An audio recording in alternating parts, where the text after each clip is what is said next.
everyone. I'm Ben Dreith. I'm the US editor for Dezeen. Tonight we're going to be talking about circular economy in a bunch of different facets, how it relates to craft, how we're talking about reuse, renovation. We have three brilliant people on stage with us today. They're each going to introduce themselves, tell us a little about what they do, and then if you could just for a moment talk about how you've lately been interested in a certain aspect of circular economy or sustainability. My name is Mads. I work as head of product development at Carl Hansen Søn. Been doing that for almost the last 8 years. So I run a team that takes the design from an old drawing and bring it back to life. So we are a bunch of designers, engineers, chemical engineers, cabinet makers, upholsterers, doing the whole process. So while keeping the design as original as possible, we also have to take into consideration the materials we use, how we get them, and how we make the furniture last for a lifetime. Thank you so much. Hi everyone, my name is Sigal Shemesh. I'm a sustainability lead at SOM. My role is really a firm-wide resource, so I work on all of our projects, at least based in New York. We have different folks in different offices, but we are a global collective of sustainability leaders. And I think circularity is a huge part of my job. My team focuses on everything from building performance to health and well-being, and then circularity is part of kind of that umbrella of sustainability. I like to call it an umbrella because there's so many things under that umbrella. Everything, circularity from materials to disposal, basically everything that's associated with embodied carbon, really. So huge part of my job. Hello, my name is David Rosenwasser. I'm a co-founder of Rarify that I run with my colleague Jeremy here. And we're involved in many different parts of the furniture space, but our start was in vintage and kind of used heritage pieces like Carl Hansen furniture.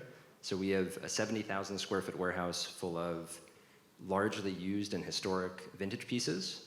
But in the last few years also, we've been involved in selling and learning about and working with different manufacturers on new product, and also helping those manufacturers avoid throwing things away when they have damage or are broken. And so we take those things in, deal with quite a bit of restoration, and try and give them new life.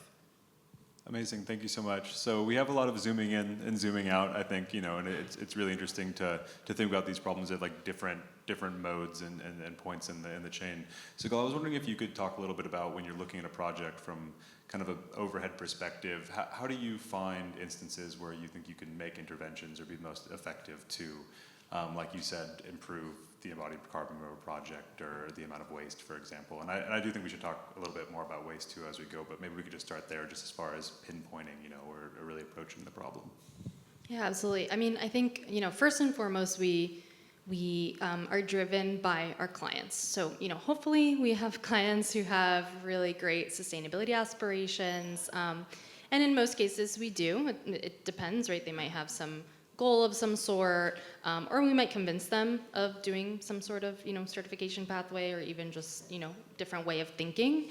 I think for us, inherent to our design process is really this kind of embedding of, I'm going to say sustainability a lot tonight, but I don't want it to just stick to that one word, but really it's a different way of thinking, of kind of thinking of alternatives, right?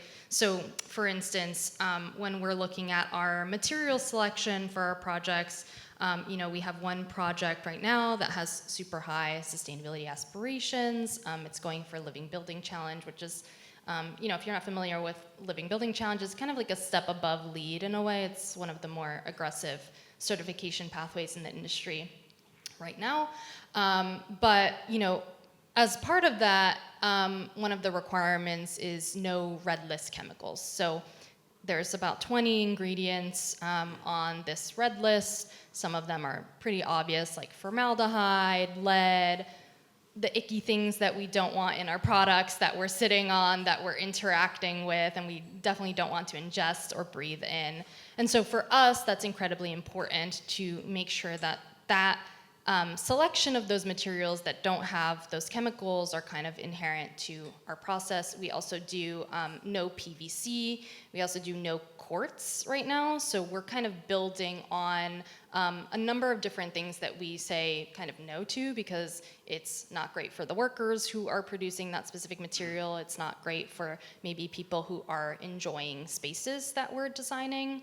And so that's kind of, it's for us, it's inherent to our design process. Whether a client has, that kind of aspiration or not is something that we're continuously driving on a project-by-project basis. Amazing, thank you so much. And Mads, obviously, we were talking a little bit before about this chair over here, and you were talking a bit about how, and to me, you've mentioned a bunch of different chemicals, Sigal, and these very complex systems, but then you're working from an angle of having something like pretty simple. And if you want to talk about this chair a little bit, you were telling us a really fascinating story about how it was something that had come back and you were surprised about that, right? And it's really just, like you were saying, from this embracing of the craft aspect of it. But it really is a pretty few materials that go into that chair, correct? Yeah, the whole material side is that we are kind of lucky in what we do because most of our chairs only consist of 2 or 3 materials. So it should be easy for us to do everything right. But it is kind of the small things that we bear in mind. The surface treatment that we use, is the glue that we use, is the fabrics we put on, the small bits and pieces where we can make a difference.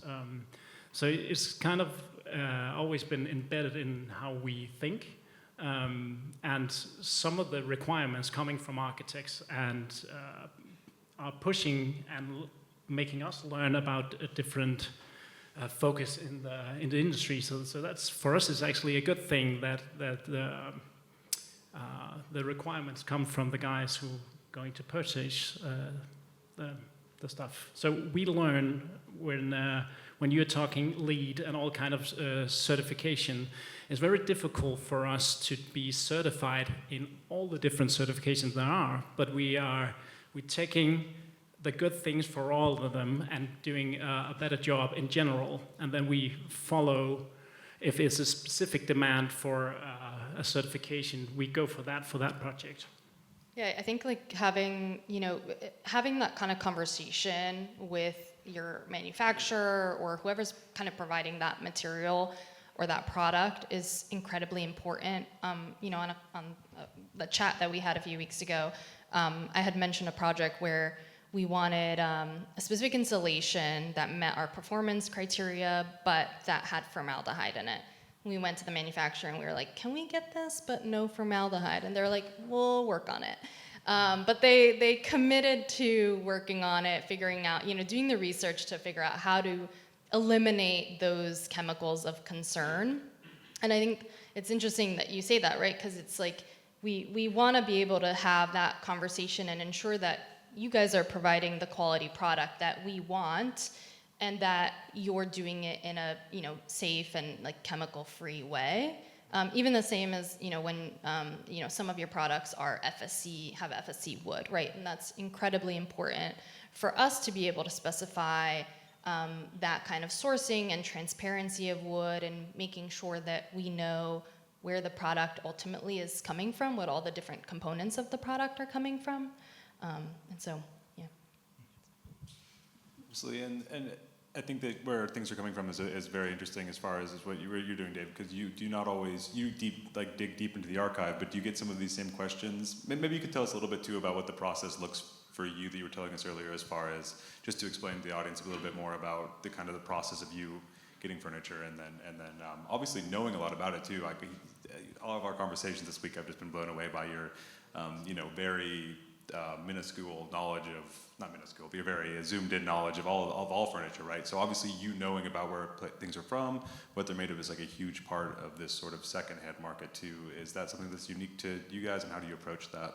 Yeah, I think we hope it's unique, but the way we approach things is through a few different angles. So number one, someone wants a new chair, we can sell them a new chair, but some of the more nuanced details of that are that in order to be engaged with the design community, the architecture community, to kind of make videos and share as we do, we need to know a lot about this stuff and be nerds. And Jeremy and I are both nerds in our own special ways about material, about how things are made. We have architecture backgrounds. And I started collecting this sort of stuff as a teenager. First flipping Georg Jensen flatware, and then vintage watches, and then moving into mostly American modernism and doing the restoration myself. And that's grown into a business where we are engaged with pieces that end up in showrooms that, as mentioned before, have little scratches and need repair and lighter restoration, to getting a hold of prototypes or really decayed vintage pieces in quantities of 1 to 100 that need immense amounts of work. And so we have collaborators who we work with for metal fabrication, for metal finishing, metal stripping and repolishing, woodwork, rebuilding chair legs, Dutchman inlay work, and all of these things can be used and applied as resources for historic pieces and also for new ones. To also dive into some of the nuances of this conversation, we also deal quite a bit with large-scale liquidations of big corporate offices. So if we imagine all the buildings around here in New York a lot of them have commercial leases, and companies with a lot of money buy incredible furniture like this, and sometimes SOM is specifying huge amounts of beautifully made furniture, and then a lease comes due, and a corporation has written them off on their taxes, and they're looking for a way to get rid of the furniture because it's so costly, often to pay for the moving and the architect to redesign a new space based on what was existing. And so we've become kind of the go-to stewards for a lot of New York's high design used stuff. And examples of that can be, one dramatic example is that Deutsche Bank moved offices and had something like 40 floors, which meant there were 2,000 tractor trailers of furniture, most of which got thrown away, dumpster. So the scale of this kind of problem and the lack of circular economy in a lot of parts of this industry are quite jarring.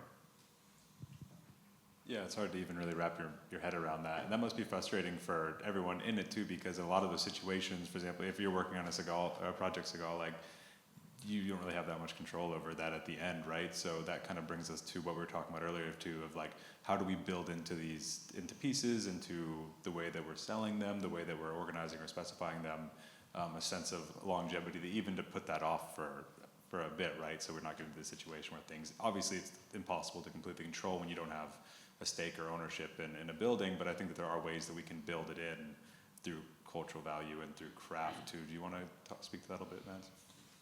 Yeah, I'm thinking that the way we try to do it is tell a story about the furniture. We really try to explain that this is more than just something that you can dispose of after 5 years where you need to refresh your hotel.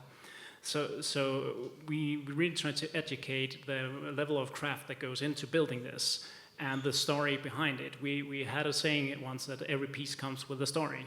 So it's part of our heritage DNA that we try to build out or rebuild some of the old masters' work because it already comes with a story. So hopefully when we sell it, we sell it with a higher purpose, or you really want to keep it. And the guys who put it into the office knows that this is a piece of design that once we are done with it, we will resell it or give it away or refurbish it to not just see it as a thing you could dispose of.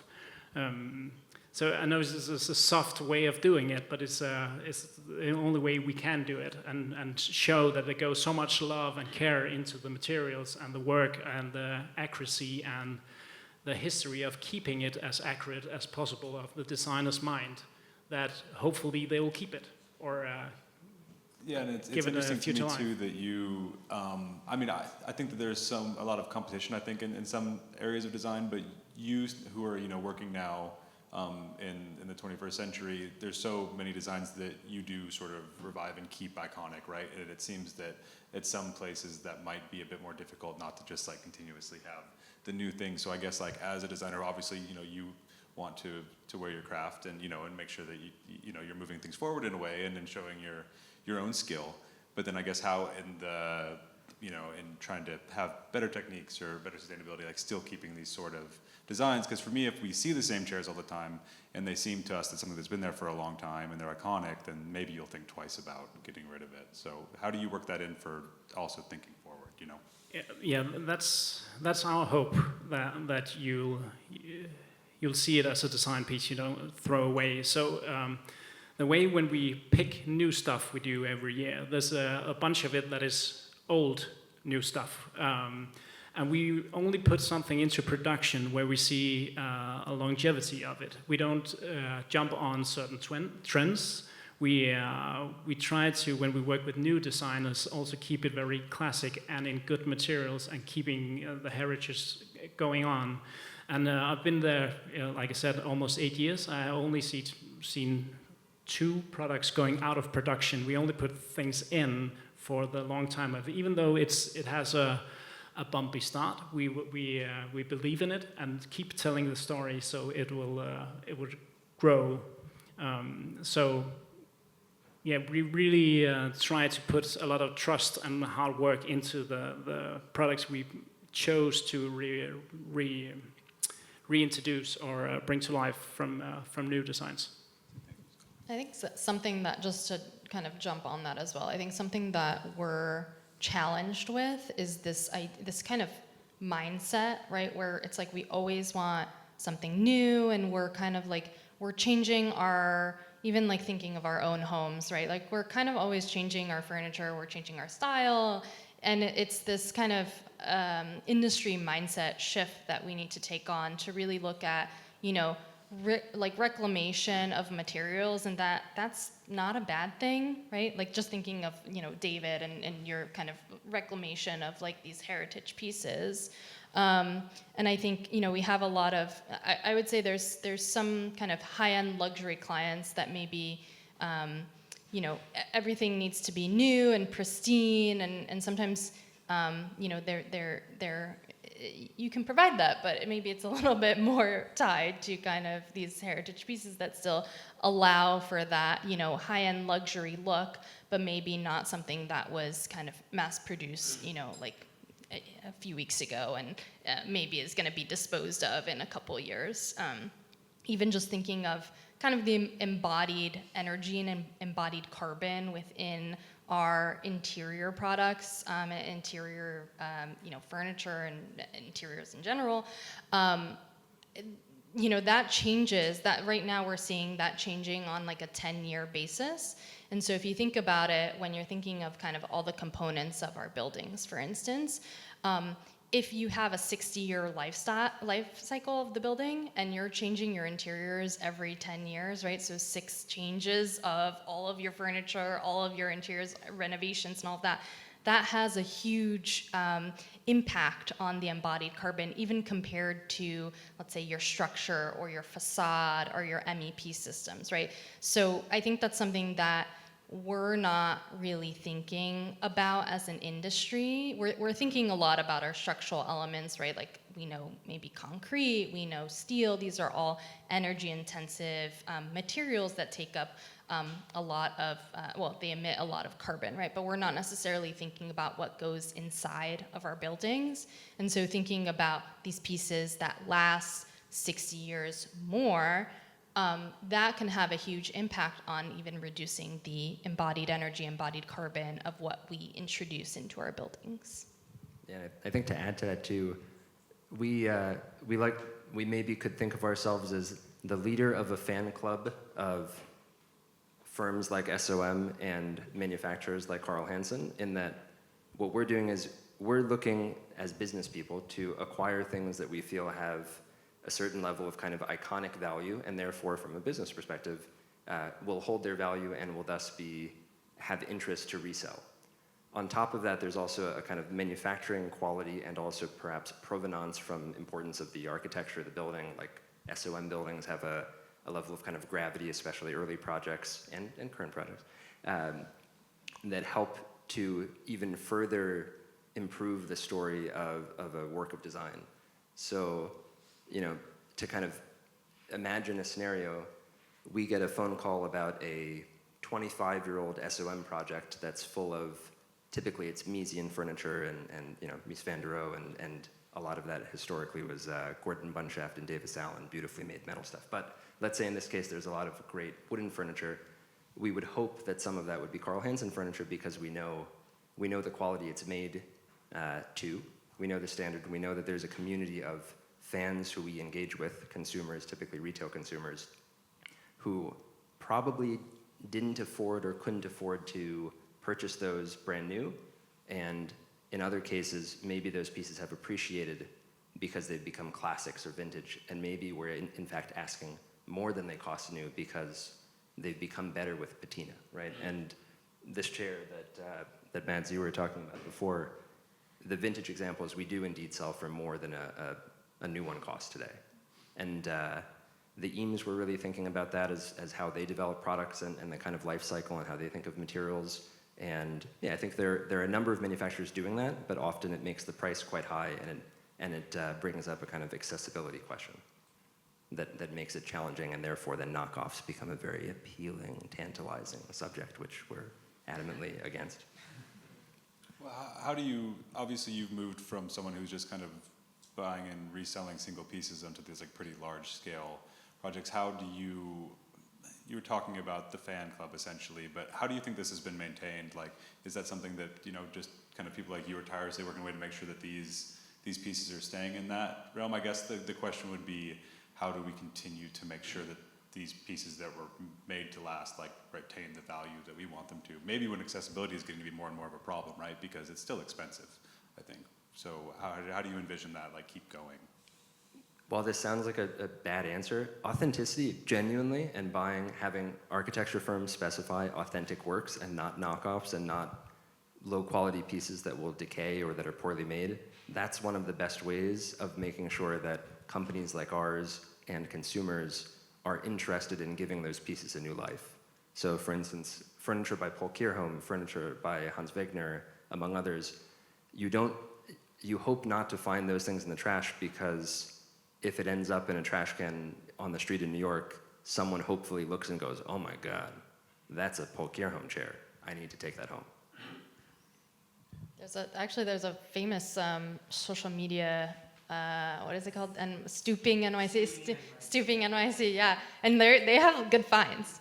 And you'll see like a post, and like 5 minutes later, somebody have like really nice, like thousands of dollars worth of furniture. That's great. It's a nice. Yeah, and we see that at the scale of, calls that we like in the used and vintage space are,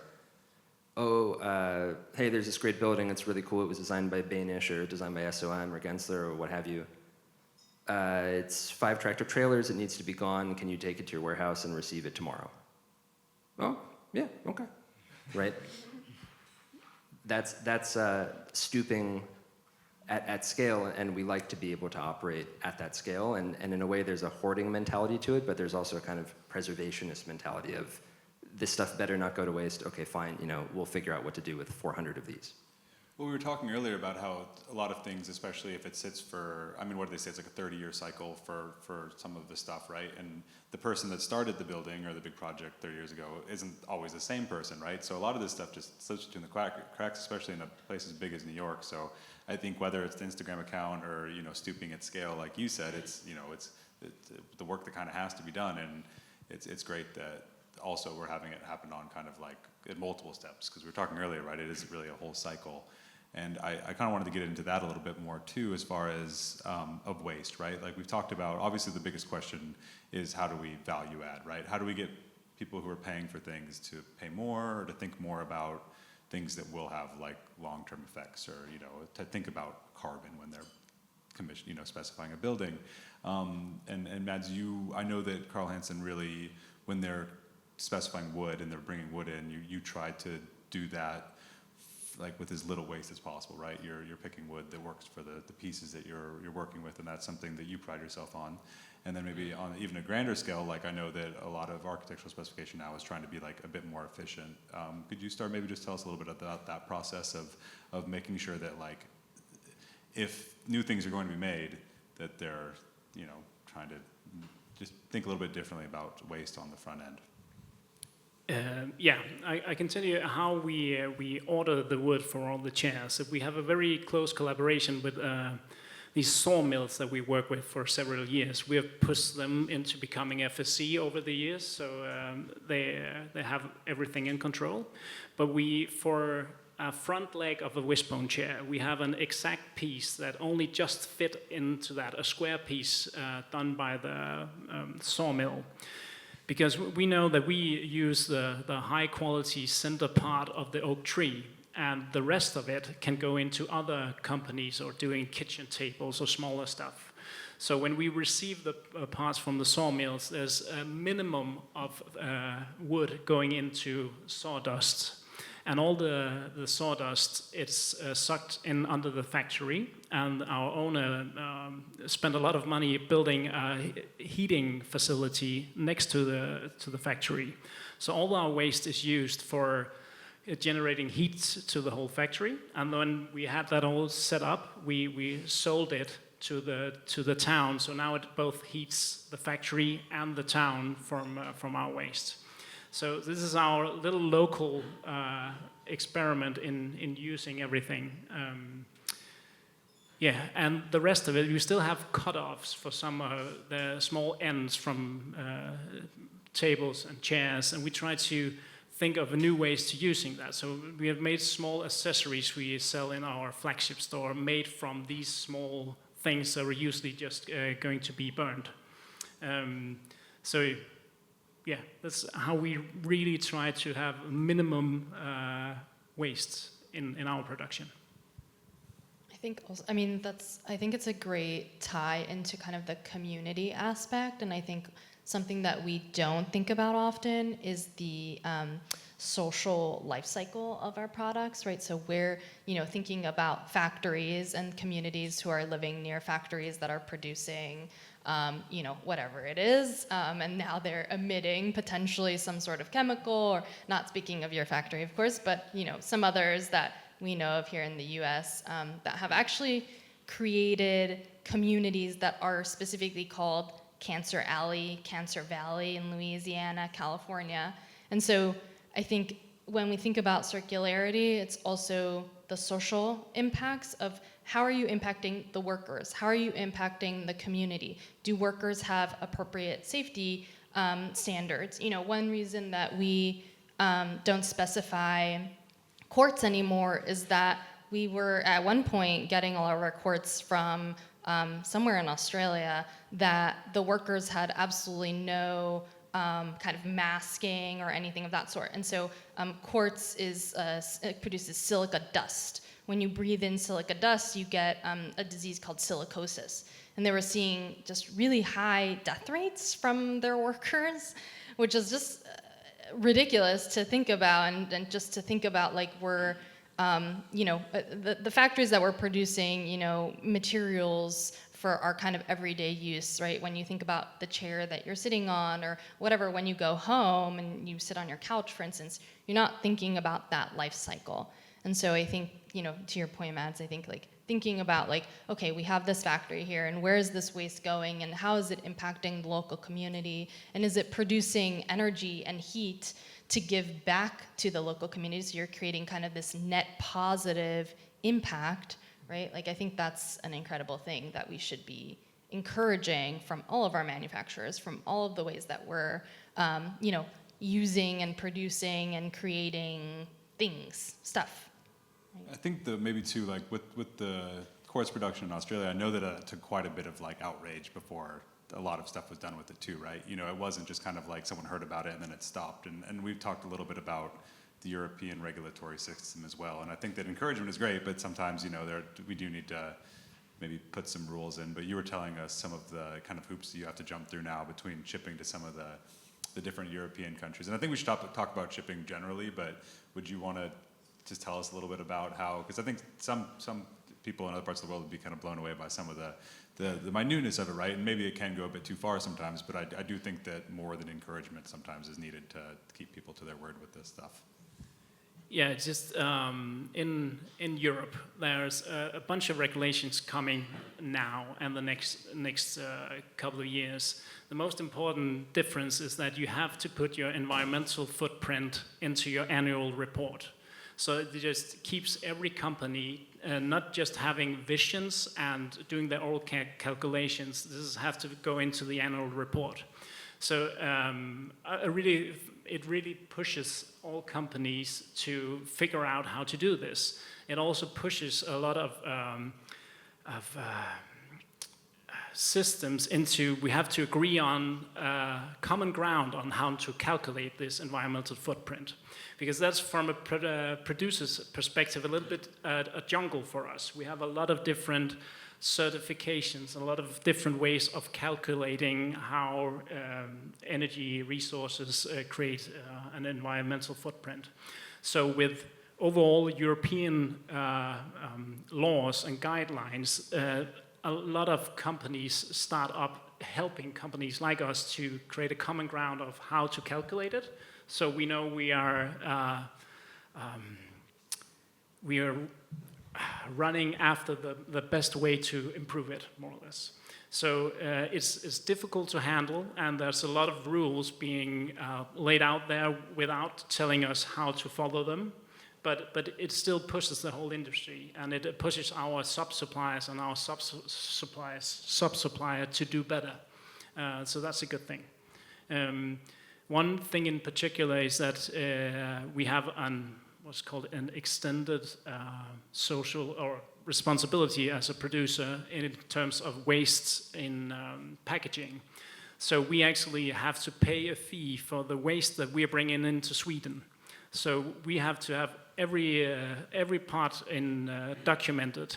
So we get a bill from Sweden because we have sent boxes of furniture to them, and that contains plastic bags, and then we have to pay a fee.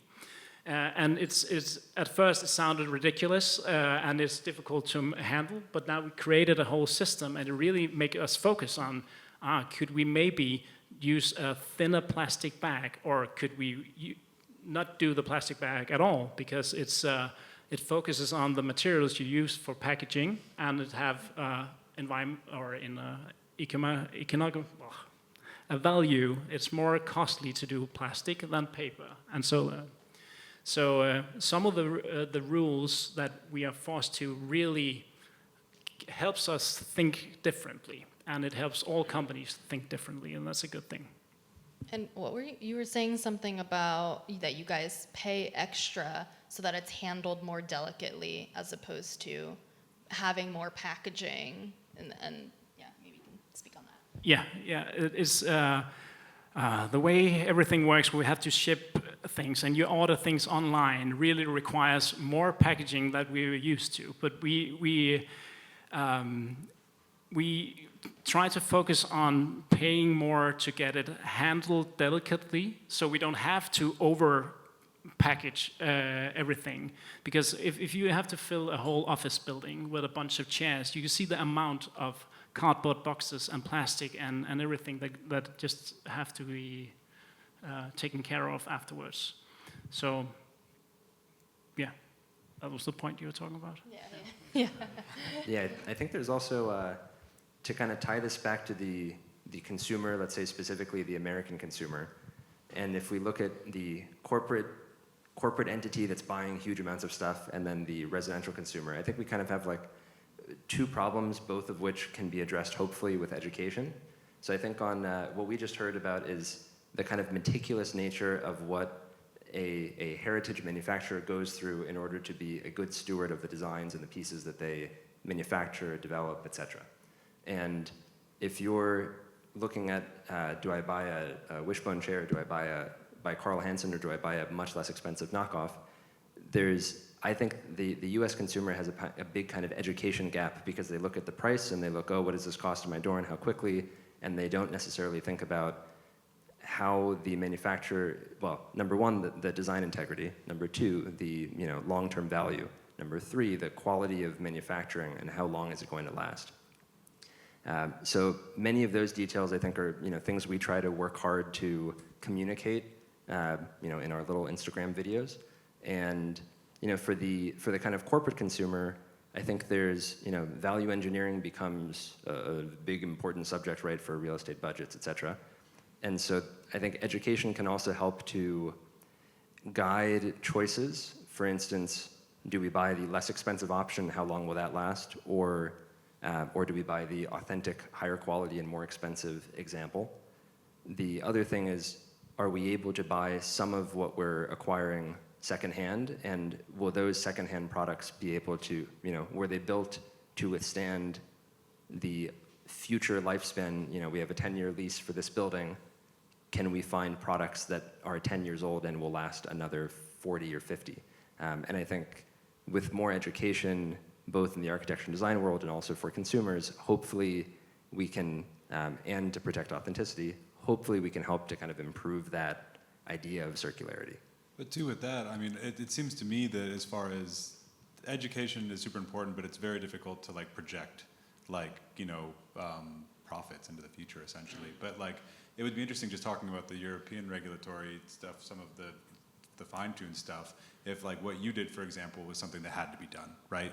If it was when you were getting rid of a building, the fact that the world doesn't really exist, where, and this is speculative, but where you couldn't have 40 trucks of trash, right? And then I think that you are someone who's seen the value, and I think other people would be able to see the value of it. It was people had to show it, right? Because you were saying when people are liquidating these things, they'll call you sometimes, right? Because they know that you know about this stuff. And I think that part of circular economy too is understanding that those things that are made have some value. You're taking the wood chips and you're heating a town with it, right? It's just also looking at these things. And it was interesting before that you two said you were both engineers and were kind of you're bonding over that and saying it's interesting, right? But we were saying too that it does make a difference, I think, when you're thinking about these big systems, right? Because when you see a chair, or you see a wood chip, right? You can see more with that. So, yeah. Yeah, it also, we do have to account, right? So when we create our life cycle assessment models, we do have to account for the end of life, right? And so if something, let's take wood, for instance. There's a certain amount of carbon that is sequestered in that wood that we're using for whatever it is. If we are now assuming that the end of life scenario of that timber is now going to landfill or is getting incinerated, we can no longer take that discount or that benefit for the carbon sequestered in that wood. And so it does come down to the numbers. Ultimately, speaking of being engineers, right? We really like numbers. But I think it does show up in that whole life assessment of whether it's a product or a building or all the different components of a building, and that is being required in some municipalities, not yet in New York, but we are seeing that in Toronto. We are seeing that in California, the UK as well. So we are seeing more of that focus on kind of embodied carbon, accounting for carbon throughout that product or that building's life cycle. And I think that's where we kind of see the numbers. It's not yet something that's super, prominent to our clients or really prominent to the public, but we do have to account for kind of the end of life, the disposal, and, it's great if we can take benefits for it not going to landfill ultimately. And I think too, that's what's so interesting maybe about the circular system you've built, is that maybe it's someone having the passion to go that route, but it's also inspiring as well. And so you're also working on the project on Governor's Island as well too. Would you want to tell us a little bit about that project? And just because for me that was something really exciting, because you hear about the stock exchange, you hear about these kind of symbols of New York, but this is something that is kind of symbolic in a way too, and it's also doing what it's saying as well. So do you want to just tell us a little bit about that project as well? Yeah, and we have somebody from our communications team here, so I don't know how much I can really say, so maybe I'll be a little vague about it. But we are working on a climate solution center on Governor's Island, currently in the design process. That project does have very high aspirations for sustainability. Something that we are thinking right now is kind of how do we reclaim materials on site? how do we, I mean, amongst other things like energy, wastewater, and all these things that are part of our kind of holistic goals. But of course, a majority of that is our materials, right? So going back to what I had originally mentioned about red list ingredients rather, and eliminating those from our product selection, our material selection, that is going to be a huge focus point for us on this project, not only for the people, but also, again, talking through that whole life cycle of where we're sourcing our products, where we're sourcing our materials from, and of course, end of life, right? What happens? I mean, hopefully this building is lasting for 100 years. Hopefully it's not being taken down in 60 years. And so we also have to think about the flexibility too, right? Like maybe this building in 60 years is not going to be a climate solution center. Maybe it's going to be a residential complex of some sort, or maybe it's some other use that we might have in 60 years that we don't have at this point in time. But definitely the materials. Even actually right now we're looking at how do we reclaim the materials on site? And a lot of the existing structures have asbestos, have other of these icky chemicals that we can't actually reclaim because the materials we can't reclaim because of these kind of quote unquote like hot ingredients, which is really unfortunate, right? Because there is existing materials that we want to tie back into kind of the heritage of what was on the island, and unfortunately that does have to be disposed of properly, and actually this would be hazardous waste that it has to go through, so not typical landfill. But I think that project will be a great example. That was actually the project I mentioned about getting the manufacturer to kind of remove formaldehyde from the insulation, right? So it's a testament to going through, we have to go through and vet all of our materials on this project. Every single material that goes into this project, and you hear stories of other projects that have 8,000, 9,000 materials that a team has kind of gone through and made sure that none of these products have, or none of these materials have lead, have formaldehyde, have PVC, BPA, all of these kind of nasty chemicals. And so it does take work from a design team, but ultimately the product being your building, is a really healthy, sustainable, a holistic vision in a way, showcasing that you can build buildings to be regenerative, right? Meaning it's giving back to the community, it's giving back to how it's built, giving back in terms of maybe energy and the wastewater that we're also treating on site.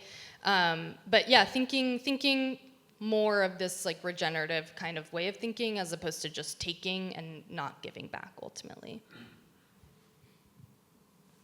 Yeah, and you had mentioned earlier the idea of, if in the United States we were kind of penalized, or building owners or tenants were penalized for putting 2,000 tractor trailers full of furniture in a landfill, right? Or 1,995 containers in a landfill and saving 5.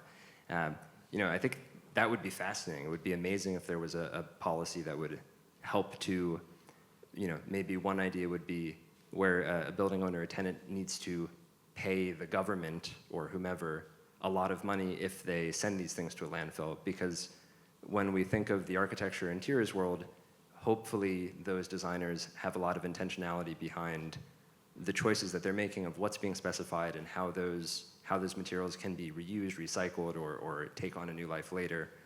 And in many cases, or in some cases, sadly, no matter how much intention goes into the specification and the use of those pieces, maybe 10 years later, it all goes to the landfill anyways.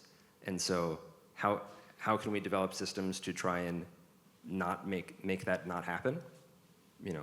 Yeah, that sounds great. And New York City has a zero waste by 2030 commitment, or zero waste to landfill by 2030. So, I think we actually just took away our composting program.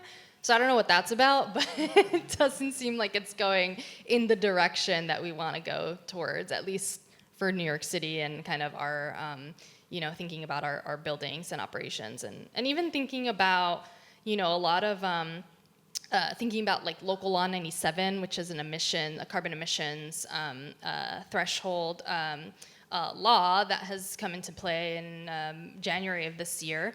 A lot of our buildings need to be retrofit to be able to comply with meeting, reducing their carbon emissions, right? And that means, switching out IGUs or adding more insulation, right? And so I don't think that we really started to think about, like, there's going to be a lot of waste in New York City's future in addition to all the waste that we're already creating.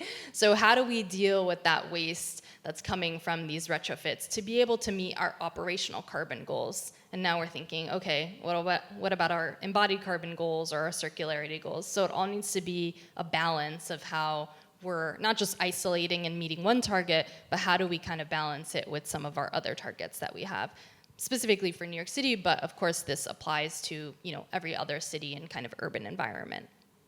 Which gets us back to where we started a bit of just like, with such a big thing, you do need to kind of just focus on a certain point in the connection sometimes too, right? Like no one person's gonna be able to solve the whole chain, I think. But thank you so much for that.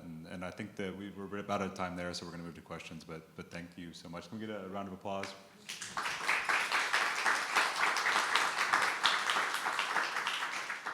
Does anyone have any questions for any of the panelists? We have one right here. European regulations impacting, like you have to put that in your annual report, right? Like about your greenhouse emissions and things like that. But is there something like another layer within Denmark or Scandinavia of environmental regulations? I don't think in regulations in general. We would really much follow the European standards. Yeah. So no, not in environmental law in that case, but we can see that we have a program in our factory doing the same as he's doing, refurbishing the old stuff, because in Scandinavia they know our furniture and they know they have value. So we have one of our goals is keeping this craftsmanship in Denmark. There's a lot of other companies that moved production out to have a more low-cost workers do the hard work. But Jeppe, who's also here, one of my colleagues, he runs a program of students in our factory. So we have 22 students at the moment that we try to learn them the old craft that we have to keep in Denmark, because we actually need those craft people later on. And part of their education with us is actually redoing old furniture. So we have 50-year-old furniture coming in, and they're learning to change a leg that's broken, or refreshing the oil, and giving some new glue and giving it back to people again and giving it 50 years more. So so we're doing that, and we know that we can't do the same. If you find an old chair in New York, have it shipped to Denmark and back. But we can see if people know that it has value, that they will. If people know they have value, they will fix it instead. So that's our little local try to keep it in and fix it instead of throwing out.